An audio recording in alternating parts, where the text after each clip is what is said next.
Brazen Hussies is a documentary, a really wonderful one about the fight by women over many years for equality, for respect, for a say about their own bodies, for their sexual choices, the whole gamut. Beginning in the 1960s, as Australia was emerging from the restrictive 1950s, when it was illegal for women to drink in public bars alongside men, when women were hijacked into a domestic nightmare. It's such a fascinating document as the women who were at the forefront in those early days recall the nascent and then burgeoning women's movement with intelligence and often humour. They include Martha Ansara, Ann Summers, Margot Nash, Jenny Thornley, Kate Jennings, Barbara Creed, Gillian Lee, Daniela Torsch, Pat O'Shane, and many more, not least Elizabeth Reed, who became the first women's advisor to the Prime Minister Gough Whitlam, the first women's advisor to a head of state anywhere in the world. Of course, it was never plain sailing. The diversity of women involved, the fact that Aboriginal women saw it as white women's liberation, the fact that some women advocated more revolutionary tactics while others sought to work with the system to gain advantage.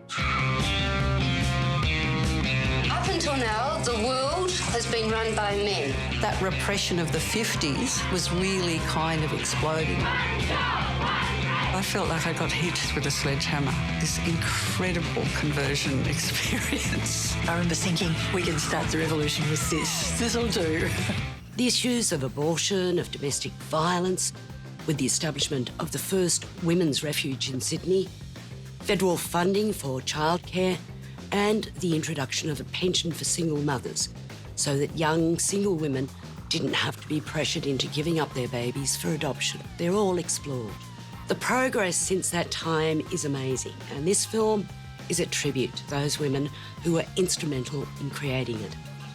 It's a film all young women should see just to understand what they've inherited from that activism in the past.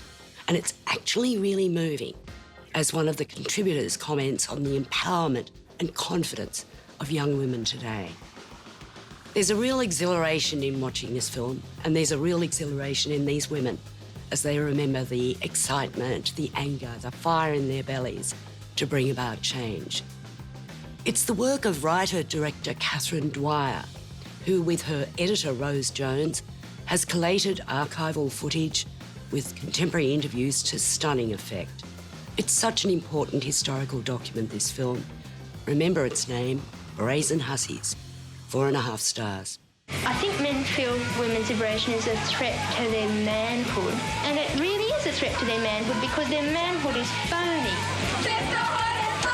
Every time